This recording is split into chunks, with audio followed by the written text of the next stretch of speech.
वो अपना interest rate बढ़ाने वाला है। तो ये टोटल जो है इसमें एक दबाव देखा जा रहा है और जापान का बढ़ना यानी जापान का जो एंड क्रेडिट रेट है उस पर एक झटका है। तो ये कई सारे फैक्टर्स हैं, लेकिन ये जो चीज़ें होंगी ये किस तरीके का असर डालेगा इसको ऑब्जर्व करना पड़ेगा।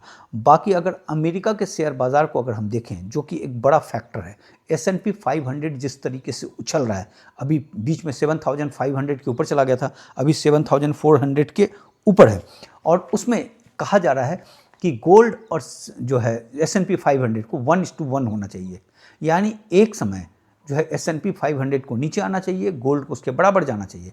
जैसे कि इसमें नापा जाता है सिल्वर में कि सिल्वर और तेल कि एक समय दोनों आकर मिलते हैं। अभी तेल जो आ गया है वो 88 के आसपास आ गया है, 86 के आसपास आ गया है और अभी सिल्वर जो है वो 68 के आसपास है। तो अभी काफ़ी ज़बरदस्त गैप है, यानी तेल थोड़ा सा नीचे गिरेगा और जो है सिल्वर ऊपर बढ़ेगा। अब ये कितने दिनों बढ़ेगा इसके बारे में कोई गारंटी नहीं होता।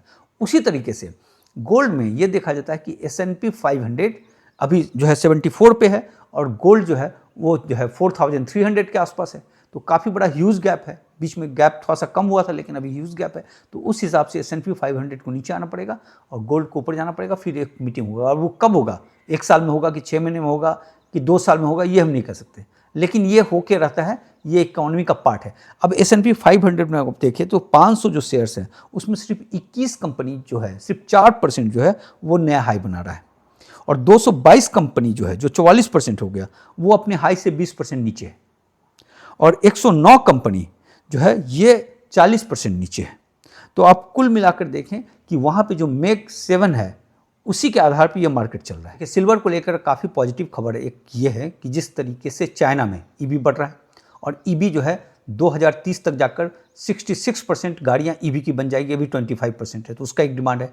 सोलर पैनल पे जिस तरीके से चाइना में देखा गया था कि समुद्र के ऊपर जो है ज़बरदस्त पैनल लगाए जा रहे हैं, बड़ा ज़बरदस्त काम हो रहा है। अब अमेरिका का रिपोर्ट आया है कि वहाँ जो है सोलर पावर जो है वो कोल पावर से ज़्यादा बड़ा हो गया है, यानी सोलर पावर पे सिर्फ चाइना ही काम नहीं कर रहा है, अमेरिका भी बहुत ज़बरदस्त काम कर रहा है। बहुत ज़बरदस्त खपत है, 7,000 मैट्रिक टन के आसपास यहाँ खपत है। तो वो अमेरिका के खबर से आ रहा है कि जो डिमांड सप्लाई का जो गैप है वो बना रहेगा। लेकिन सिल्वर में जो सबसे बड़ा जो खतरा है वो जंक सिल्वर से है। देखिए जंक सिल्वर जो है लगभग 2 लाख मैट्रिक टन के आसपास है और वो बिकने के लिए आ रहा है। जिस तरीके से रेट भागा था और रेट जब गिरा तो लोगों को लगा कि अब गिर के फिर वापस आ जाएगा उसी रेट में, तो बड़ी मात्रा में लोग बेचने के लिए आ रहे हैं। और इस समय जो अमेरिका से जो खबर उभर कर सामने आ रही है कि 30 लोग बेचने के लिए आ रहे हैं जंक सिल्वर और ख़रीदारी सिर्फ एक का हो रहा है, चूँकि जो रिफाइनरी है उनके पास उस तरीके से कैपेसिटी नहीं है कि उनको जो है रिफ़ाइन किया जा सके। सिर्फ 7,000 मैट्रिक टन रिफ़ाइन किया जा सकता है। तो ऐसे में अगर रिफाइनरी का कैपेसिटी अगर आगे बढ़ेगा इन फ्यूचर, तो ये जो जंक सिल्वर है और सिल्वर का रेट भागेगा तो ये जंक सिल्वर का बाज़ार जो है वो बिक्री के लिए आएगा। तो सिल्वर के रेट में जब भी ऊपर भागेगा तो उस पॉइंट ऑफ व्यू से जो है ये दबाव यहाँ देखने को मिलेगा इस आगे फ्यूचर में। लेकिन गोल्ड के साथ क्या है कि गोल्ड में है कि डॉलर और जो है ये बाकी करेंसी उसका टसल चलता रहेगा। और जो चाइना का इकॉनमी आप देखें तो 20 ट्रिलियन डॉलर का है, अमेरिका का 30 ट्रिलियन डॉलर का है। चाइना का ग्रोथ रेट ज़्यादा है, अमेरिका से डबल है ग्रोथ रेट। तो ऐसे में 10 से 12 साल के बाद चाइना की इकॉनमी जो है वो अमेरिका की इकॉनमी से बड़ी हो जाएगी, जो इस समय के व्यू से अगर देखा जाए ग्रोथ रेट के हिसाब से। तो और ऐसे में चाइना का जो करेंसी है युआन, उसका वेटेज सिर्फ 5% है, जबकि डॉलर का वेटेज जो है वो 56% के आसपास है। तो जो सबसे बड़ा इकॉनमी होगा उसकी करेंसी मजबूत होनी चाहिए, उसकी करेंसी रूल करनी चाहिए। तो इसको लेकर गोल्ड के लिए आने वाले 10-15 साल में बहुत ज़बरदस्त मार होगा। और गोल्ड है कम के अंदर जो है वो 52,000 मैट्रिक टन गोल्ड है और ऊपर पूरे अगर धरती में देखा जाए तो वो लगभग जो है 2,06,000 के आसपास जो है गोल्ड इस समय एग्जिस्ट कर रहा है। अब उस गोल्ड में से बहुत सारे मिसिंग हैं, जो है 18,000 के आसपास मिसिंग है, तो बच जाते हैं 1.9 लाख टन गोल्ड। अब उसमें से जो है बैंकों के पास लगभग 37,000 मैट्रिक टन के आसपास है, 40,000, तो 1.5 लाख मैट्रिक टन बचता है। 1.5 लाख मैट्रिक टन में भारतीय महिलाओं के पास जो है 32,000 मैट्रिक टन बताया जा रहा है, जो है प्लस जो है चाइना के पास बताया जा रहा है 20-22,000 मैट्रिक टन उनके घरों में। तो इस तरीके से 50,000 मैट्रिक टन तो वहाँ निकल गया। तो जो बाकी बचे गोल्ड जो लोगों के घरों में है, तमाम चीज़ों पे है, तो गोल्ड में शॉर्टेज आने वाले समय में जैसे डिमांड बढ़ेगा तो वो होगा। तो यहाँ पे जो देखा गया था कि पिछले 15 साल से गोल्ड का जो रिटर्न आया था वो 9% का आया था, और पिछले 15 साल से सिल्वर का रिटर्न जो है वो 12% का आया था CAGR। तो ये जो अगला 15 साल जो है वो सिल्वर का जो रिटर्न है CAGR जो है वो 12% के आसपास ही रहेगा, क्योंकि उस पर जंक सिल्वर का दबाव रहेगा और टेक्नोलॉजी डेवलप होगा तो जंक सिल्वर की खरीदारी भी होगी। लेकिन गोल्ड का चूंकि जो क्राइसिस है, तो गोल्ड जो 9% का जो रिटर्न दे रहा है, मेरे ख्याल से अगले 15 साल में इसका CAGR जो है बढ़कर 12% चला जाना चाहिए। और 12% बहुत ज़बरदस्त होता है। शेयर बाजार भी जो है 11-12% ही देता है CAGR, ये मानकर चलिएगा। अब हम लोग अपने शेयर बाजार के बारे में बात करते हैं कि हमारे शेयर बाजार में कल ज़बरदस्त तेज़ी देखने को मिला।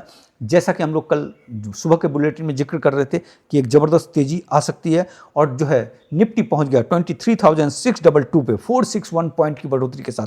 सेंसेक्स 75,527 पे 1695 1700 पॉइंट्स की बढ़ोतरी के साथ 2.30% की तेज़ी रही, और लास्ट एक घंटे में 800 पॉइंट्स की बढ़ोतरी हुई। बहुत तेज बढ़ोतरी हुई। मिड कैप में 2.42% की तेजी रही, स्मॉल कैप में 2.62% की तेजी रही, और PSU में जो है 1.68% का तेजी रहा। FIs की बिकवाली रही है। कल भी बेचा है इसने 1082 करोड़ का शेयर बेचा, और अब तक इस महीने मतलब इस साल 3 लाख करोड़ का शेयर वो बेच चुका है।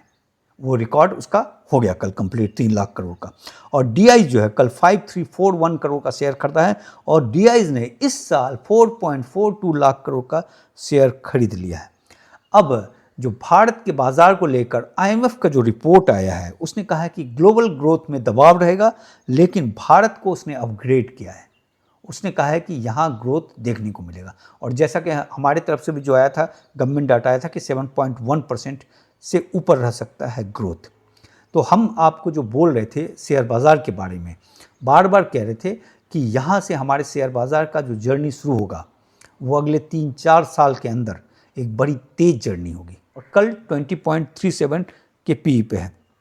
तो अभी मार्केट में जो फ्लक्चुएशन है, अब डील अगर नहीं हुआ ईरान और इसके बीच में, फिर मार्केट में ज़बरदस्त प्रॉफिट बुकिंग आ सकता है। तो ये चीज़ें हैं। और कल नेस्ले के शेयर्स में जो है बड़ी तेज़ गिरावट आई, चूँकि जो है गवर्नमेंट की तरफ से एक FSSAI की तरफ से ये आया कि उसके मैगी में इंसेक्ट पाया जाता है, उसके कारण उस पर 3% की गिरावट देखी गई। बाकी दुनिया का तमाम शेयर बाज़ार तेज़ भागा। जो है जापान जो है वो 2.81% के आसपास भागा, हांगकांग जो है 1.93% भागा, जो है संघाई भी 1.12% भागा। यूरोप का सारा बाज़ार जो है वो 1.5% से लेकर 2% के बीच भागा।